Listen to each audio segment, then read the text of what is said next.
Rānea te rangi e tui honei, auake rānea te papa e takoto nei, auake rānea te whare wānanga ai tēnei, te pōhiri atu nei kia koutou e te iwi, nau mai tau ti mai rā e. Kia whakatau a kitia e tātou i konei, ho mai tonu te ai ai ai! Ai ai ai!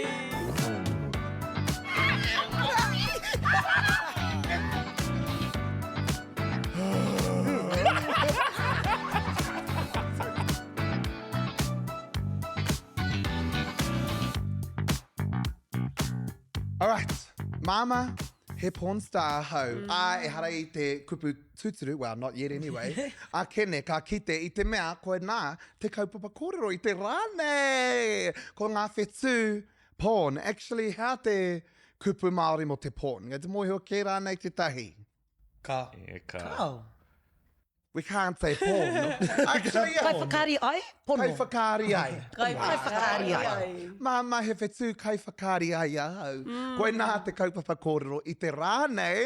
And I'm a little bit excited. Ka te pera hoki koutou? A tēnā e aku whetū kai whakari ai. Ngā whakaro kei tēnei kaupapa kōrero. Haha e tahi o ngā mōraro hei ata whirawhira, mā tātou me taku mohi o ko koe pēr te mātanga. Kai whakari ai. Yes, well, he roa te whakapapa o Ai, ku. Ki tēnei ao. Kōrero atu te Ki iwi. tēnei ao. How te kupu? Porn. Kai whakari ai. Kai whakari Ngā ai. whakari, ngā Whakatiranga ai. Ai. Yes, pēr waru tāku pakeke. Ne. Yeah, tērā pēr I waru tōku Ko wā pakeke. tuatahi. I te wā tuatahi I mātaki au I tēnei mea porn.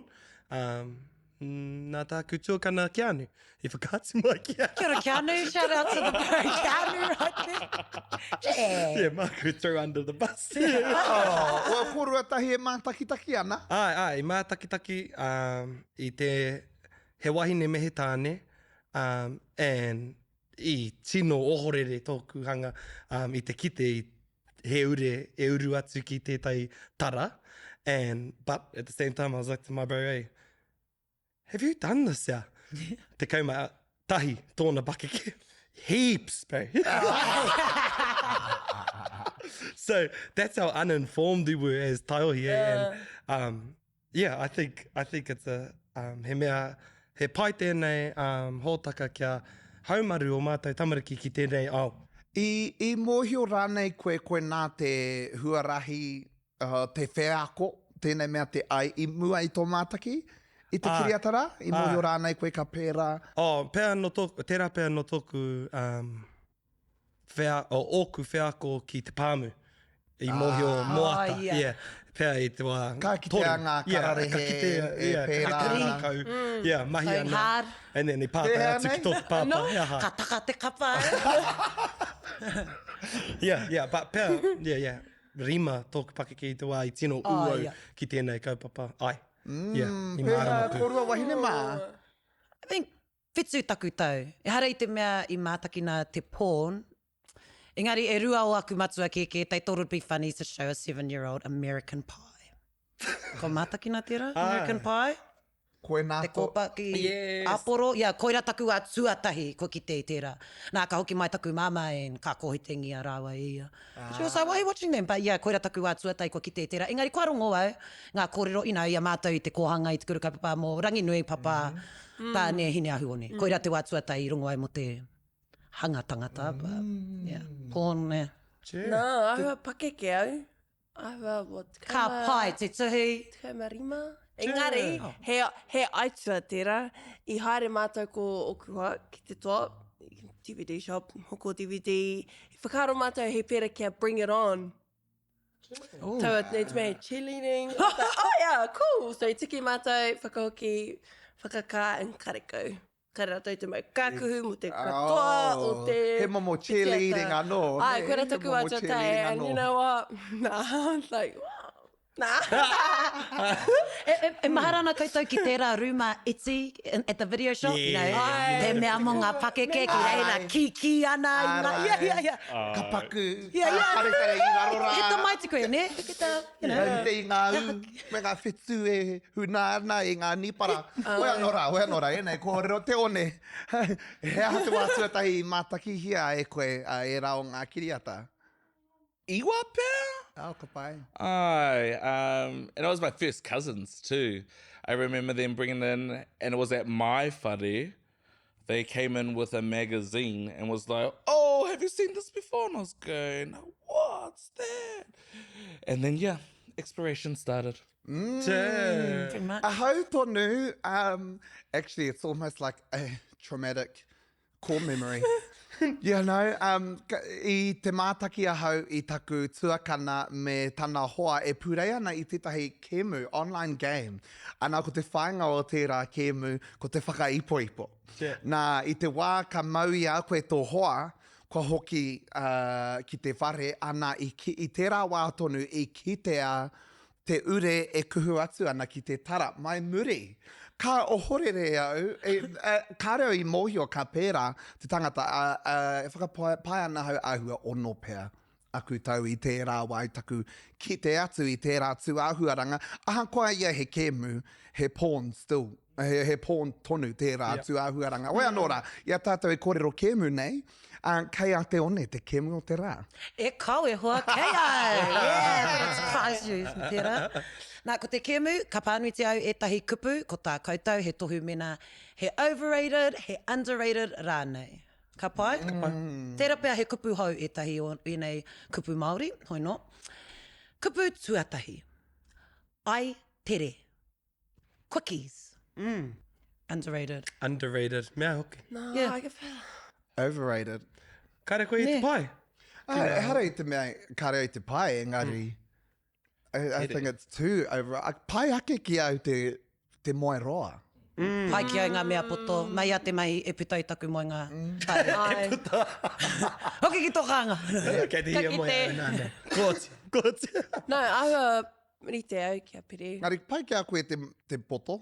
Oh, kei Pai, tōna wā. pai ake ki a Yeah. koe te poto tēnā I te roa? Kā, Wow, according to your lollipop.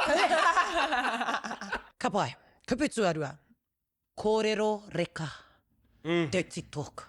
It can go badly so Ko quickly hima though. mai ki taku tari. How does it go badly? Laina he kōretake rata, you know, and you know they're just kōretake. Wrong words, wrong titles. Or make you laugh, hey, like take you out of it. Yeah. Kupu tuatoru.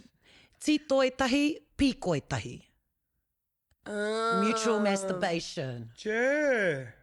Yeah, e pai. Koni e, toi e. Underrated. We can e pai tēnei te mea he mutual pleasure tēnei. E tahi wā kāre te tāne e aro atu. E tahi wā, actually te nui ngā o te wā, kāre ai te kōrero moha. Kai te mea, kai te mohi ai ki tō whakaaro nui. Tō ngā kau nui, me te wai mari o taku hoa chei. Hoi anora. Hara I te mea he pēra mo te nui ngā o ngā wahi. Hoi anō, underrated ki au, pēhea koe te one. Ai, hoki. Ka pai. Masturbation is so important for self-discovery, and if you can do that with your intimate partner, then it's a way that you can kind of start to pull down those barriers of communication while you're having sex. And if you know what you like, and they can see how you manage yourself, But sometimes, you know, you have a tanga hihiri, you know, keeping it like light, because you're like, you can't touch type vibes, you know? Māku au, māu, koe māku, koe mātuki, māu, e mātuki. Pai. Te whakatata edging. Whakamārama mai te edging. Te Because one, edging, 'cause I don't know. it's when you prolong ejaculation. So before you climax or before you orgasm, you stop and you ride. They call it riding the edge. So at any point you could be pushed over. Pai ki ngā ki te hunga takatapui. And he nui ake te reka e. Ai. Rata. He pai Ka te nui ake rakia. te creamy. Te putanga mai, te inu. Oh, okay. Miri miri karihika. Yeah, dear. Karihika. Erotic massage. Ah, Yeah. pai. Haere mai, haere mai. Beautiful. Should always start with a miri-miri.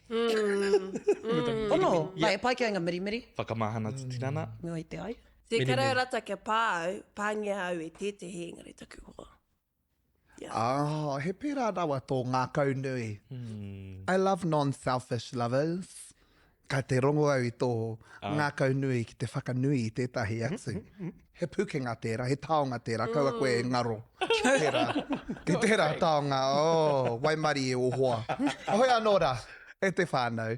Kia tahuria ki tātou, ki tētahi o ngā manuhiri. Hei o ta whakamārama mai, kia mātou tira kia tātou katoa, I te ao o te kaiwhakari ai.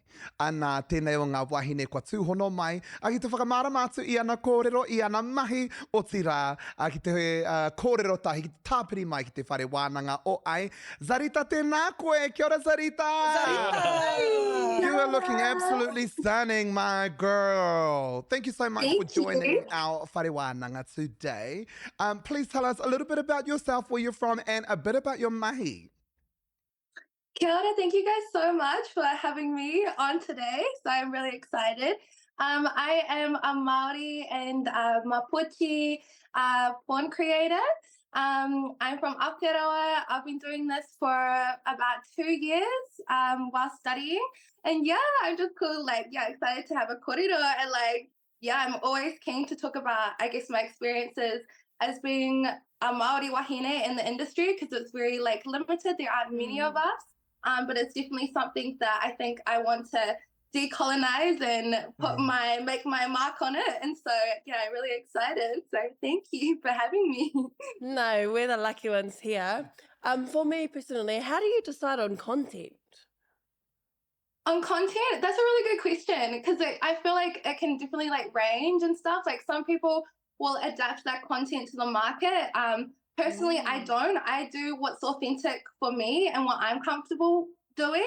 And I feel like that resonates with my fans, because, if you're doing something that you're putting on an act, or you're doing something that you're not really into, and you're doing it just for someone else's gratification, unless that's your thing, then I guess it's not going to resonate as well.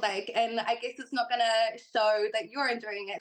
Me te mōhio anō hoki, Zarita, I ia wāhi mahi, he tikanga kawe. There are health and safety guidelines in all different industries. How do you keep yourself safe in this industry?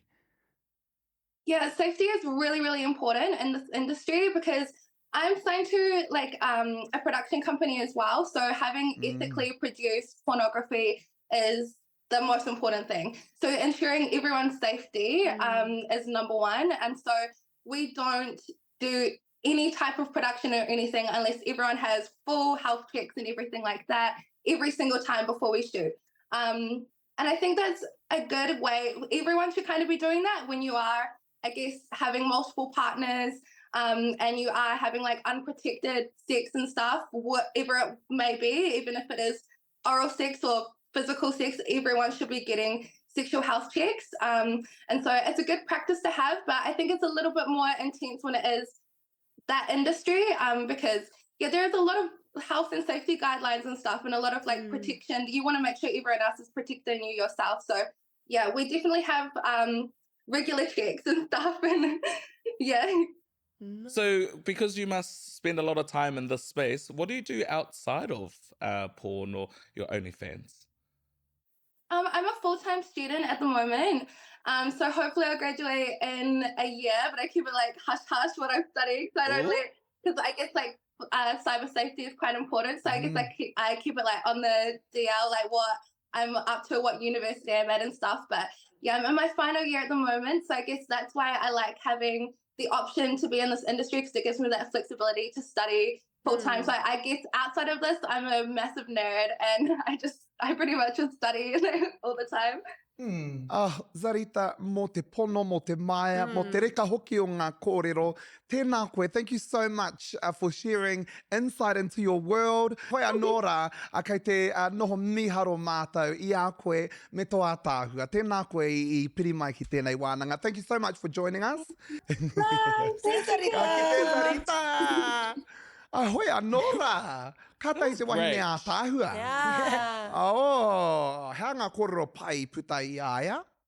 Kia nei nui, tuata e ko tōna wairua. And so, ngā kaumahaki, you can just tell he tangata humārie, he tangata...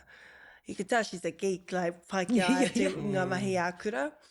Mo ana kōrero kia nei, ko tērā tuahatanga o te whakawhitu kōrero me tō whānau. Kia nei he ua tērā, and ka ua tērā mo te katoa, me te mea ki e hara i te mea he whānau whakapono, tōna. Nō reira, mena he whānau whakapono tāu. Oh, wow. Ka ua ake tērā. Kia kaha. Me maia, Oh, wow. me maia. Ahoe anō rā, ko tētahi o ngā koro paiki au ko ana ine haumaru, ko ana tikanga haumaru no nā ka whakahaere i e nei tūmomo kiriata. Mō ngā kaimahi, tūturu i te ao whakaari, ko koe pēr e mōhiu ana ki tēnei ao te ao kai whakaari, ahoe anō rā i tēnei ao kai whakaari ai. He ao anō, nā reira, mo te tiaki, te tinana, i te wairu, i te mana, i te tapu anō hoki o te tangata, i roto i tēnei ao, he pai te rongo, kei reira e tahi tikanga haumaru. I konei au e pōhehe ana, kua tūtaki rātou, kua timata ngā mahi. Engari, hei tā Zarita, he wānanga nui ke atu i mua i te mahi. Nā reira, kia mihia tērā atu āhuaranga. Hoi anō rā pēhea koe te kai whakaari.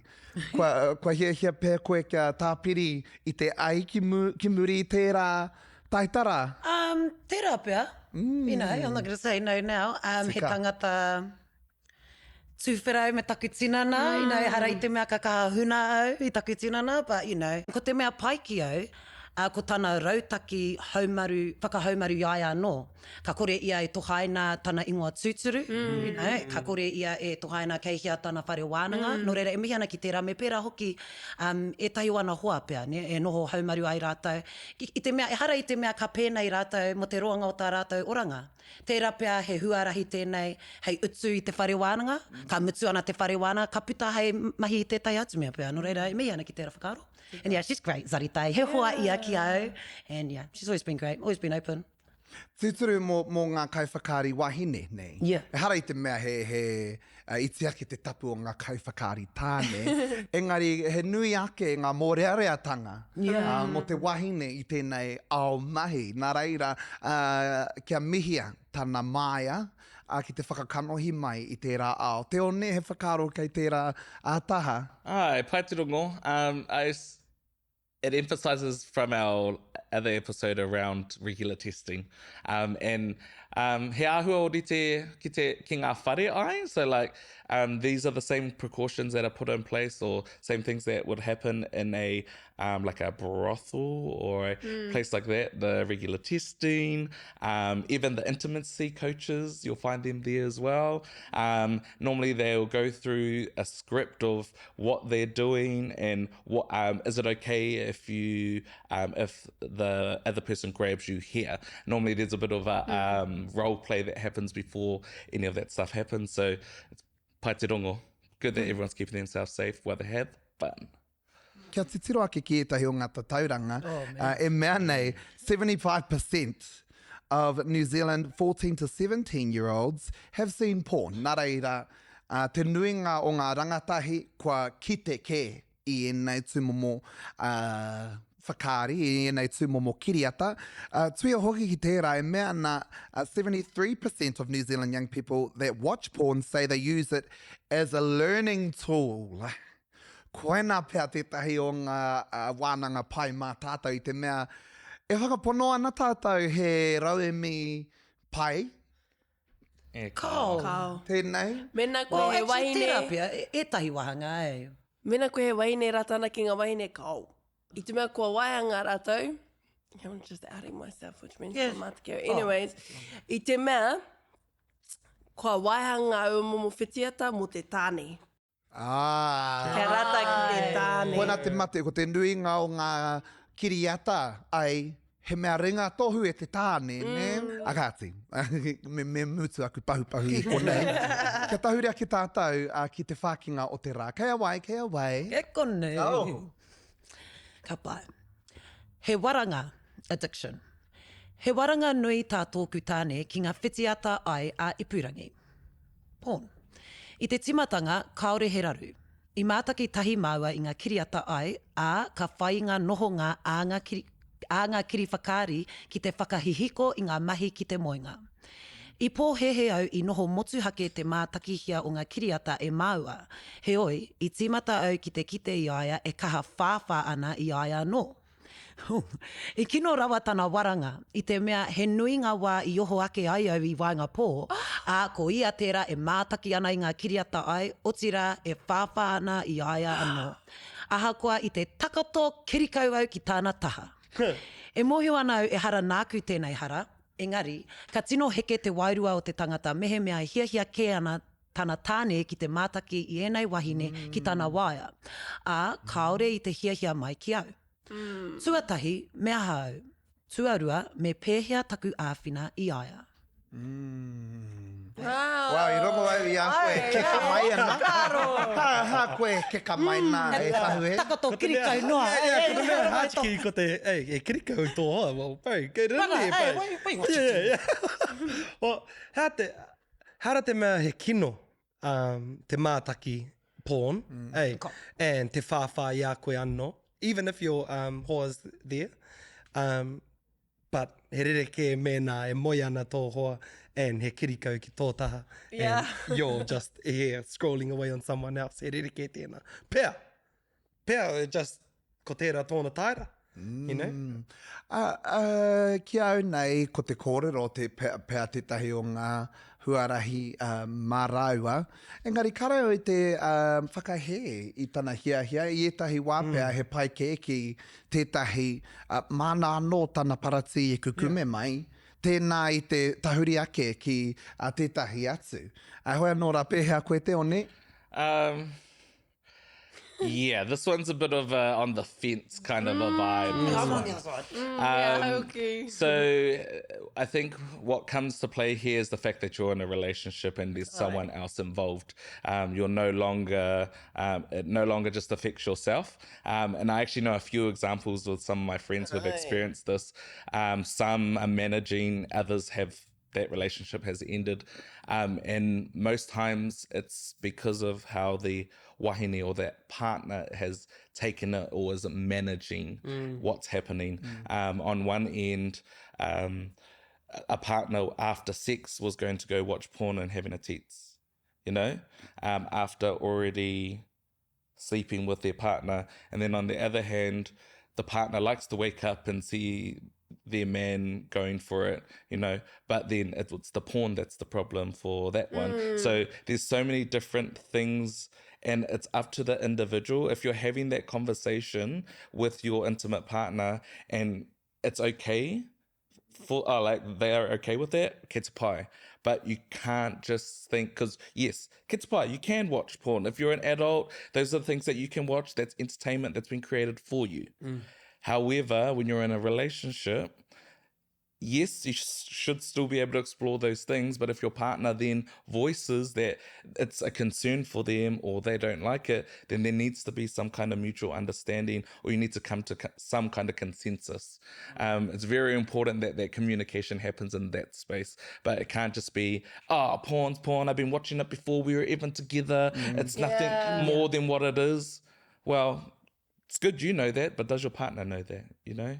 Because then they start going internal and it becomes a mental thing for them. And then a big red flag is if you're not ejaculating while you're having sex with your partner and then straight after you're going to go watch porn and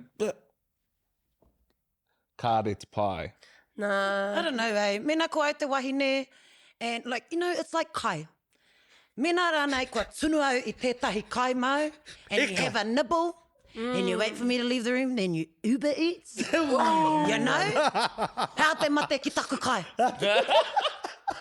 Pai tērā. You know, like he pera. Pai tērā. Like, it's the fact that i te moi te wahine, and ka, you know, he mea sneaky. Pea. Mena i te oho and ka kore, I'm just gonna have one. You know, pai. But Tērā so pēr sorry, ko can we just, whakautu like- tō quota. Ko quoted ki. Like, this is what it might be, is that ko noho o ko piritata tō ki tō hoa i tērā pō, and he kiri kau tonu, engari ko ki aia kia koe, well, we're only doing one round tonight, bro. And you're like, sweet. Well, then haere Haere ki te whare iti. Oh, haere ki te whare, don't do it in the Ai, te moe. mea me- Engari, me- no he te te moe ngā moe. hoi. Anō he kōrero tahi Okay, tēnā. Taiho, I think it's important to note, i te moe ia, Yeah. nā reira, you know, i te moe ke te wahine, Yeah. well, you can't go directly go there, so nā reira mā te whakaoho pēr, hoi anō like consent. Rub it on your Instead bum. of- instead of- Says he's keen. Rub it on your bum. See, look, we're treading lines, we're treading lines. Oh, but he waranga, eh? Koena, nā reira. Wari au i tērā. Ai, ko te ata a whera i tēnei mea te waranga. Yeah, ne? true. I te mea he uaua. he uaua. Tuatahi he uaua te whakatau hea te ine. Hea te ine e tohu ai he waranga tēnā. Ana mena he kaha no te mātaki. I enei kiriata, kaha ake tēnā i tō mahi me tō hoa, e whakaanau he waranga tēnā. Keu nei e aena koe te ina ko tō piringa e hara ko koe me tō hoa, engari ko koe tō hoa me Pornhub. O ko koe tō hoa me ngā whitiata. Koe ra ka raru ai tō ao. He pai no ai ho era mō ngā tuawatanga, you know, tease, mō ngā roleplay, aua tuawatanga. Ai, whakauri tira ki reira, engari ina ka putara no i tērā. Ai, he raru. Tira pē e tākuta, tira pē counselling, kōrua tahi. You know, awa tuawatanga, hei awhi i a koe. I mean, if it's a waranga, do it like I did my ciggies and go cold turkey. I don't smoke them, kau e mātaki atu. Interesting fact I just heard is a normal amount of porn consumption is 4 hours a week. Sure. That's quite a lot. A normal amount. And a healthy amount of pornography is about 4 hours a week. Now, I guess for How me... much is healthy slaying?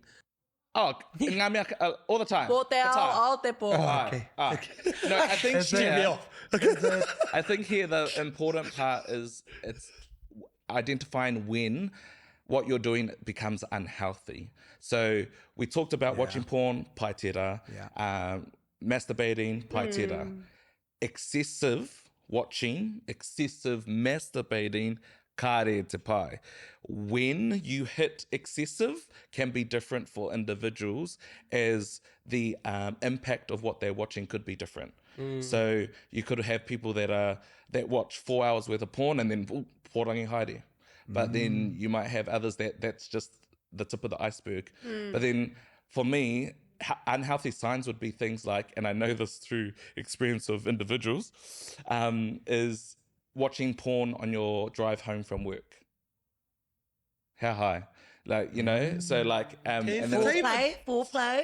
Yeah. yeah, but then Sensual when you podcast. listen to why, and then if they're keeping it from the partner, and then they just talk to their friends about it, I think it's more than just foreplay. And that's the importance of why the communication has to happen.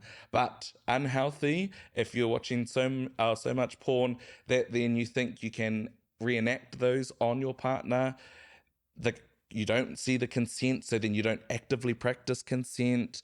The porn around cheating becomes normalized, and you think, oh, look, that was a great way to have a lazy slay on the side. I should try that. But you never know the impact that watching something could have. An excessive use of anything can become addictive, can become harmful. Ana ko te paenga kua kitea he ine. Ana nā reira mena e maharahara ana koe kua hea te kupu waranga. Waranga. He waranga kiriata ai tahau. Tā tō tāne, tō ipo rānei. Koe nā te ine. Mena he nui ake i te whāhaura. He waranga tēnā. Yeah. And he roa tera, Lord of the Rings is toru haura. What if it's e whāhaura o ngā, you know, it's just normal porn, and then 4 hours of hardcore, you know, BDSM, then he re ke anō, eh? Ai. Oh, Like, right, hey, he re ke o 4 hours, your quality of... Okay, so you're saying It's not only just the 4 hours, it's the content in that 4 hours that could... Yeah, you could be a weirdo. But then, like, ethical porn Hey. is very new, so Maybe they just kinky. we need more of that. No, it's a good Fetish. I think if we get more ethical porn, because what's being plastered across the internet is what we know today, and it isn't consensual, it isn't respectful, and things like that. So even if it's not titled as hardcore, what we're watching or what our rangatai and whānau are seeing is not healthy. So I think it's developing more of these ethical spaces so that for our young people who can't differentiate what's good, what's bad, that they have that space. And then for parents, that's a way for them to be able to monitor that. I know some parents probably don't want to ever have to manage this. However, it's important that we do.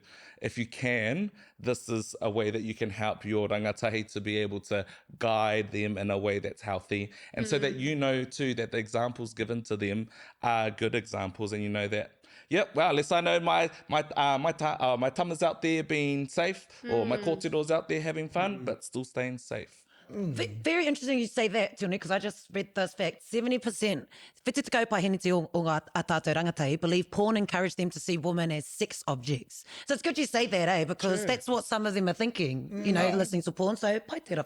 Nā, ia tātou koro nei mo ngā whakaro o ngā rangatahi, anei rā ko rangatahi. Hey.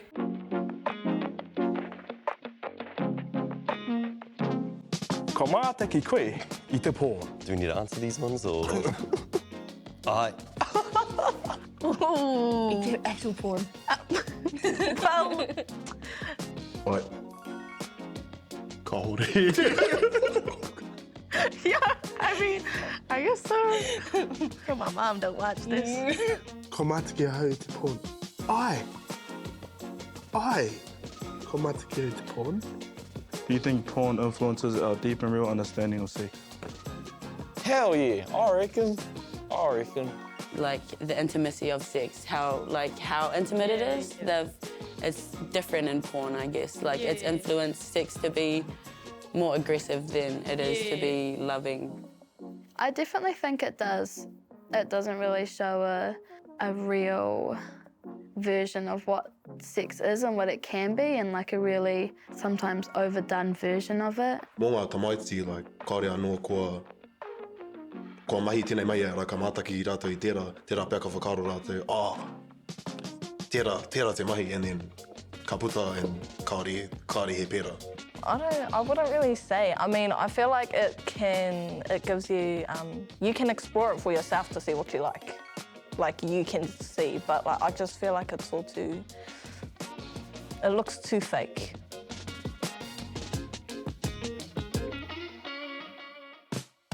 O tauira nā.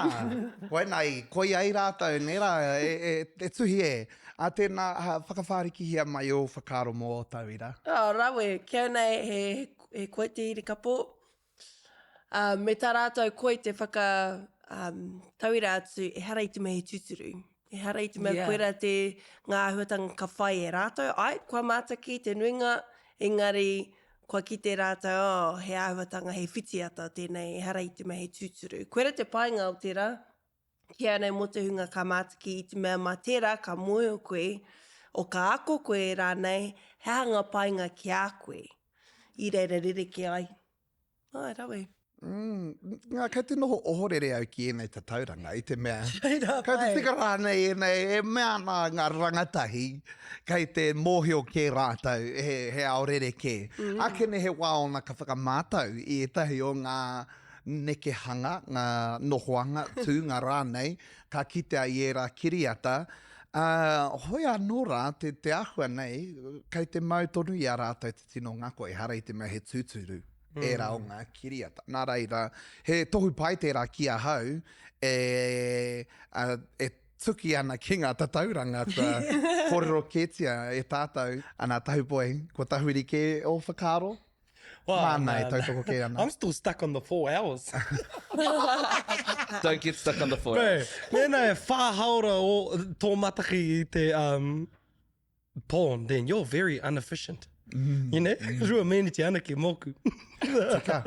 But ki o mātou rangatai he pai te rongo i tō rātou, maturity. Nā te mea, te mea me whakaiti i te pōn hoki, nā te mea he fun te pōn. And hara te mea, there's nothing to learn from pōn.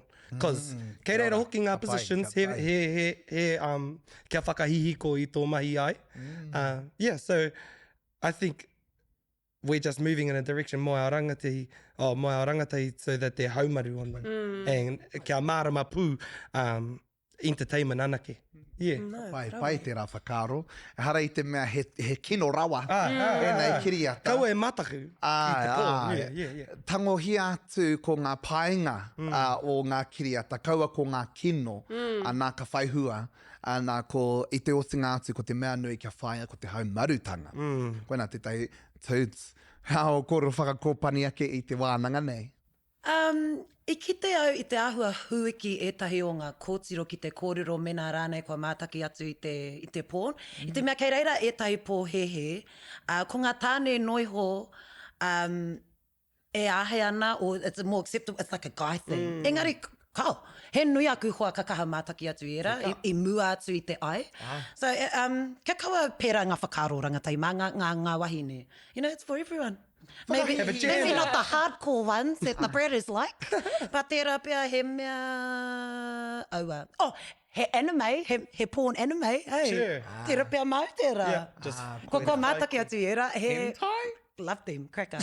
Love them. Something like that. I would love to voice one, an anime. Mate? Voice. Yo te wahine the tāne. I'm sure we can make What's your that sound? happen. Toru, rua, tai. We'll have a little iSeries I next just think season. we've found our sequel. our sequel. Hoi anō rā e te whānau. Ka whakakapi ake, te whakaaturanga nei. Oh, hei kōrero whakakapi ake go, mā tātou. Kiriata kino, kiriata pai, me matāra tonu tō mātaki i ngā kiriata ai. Can I get an ai?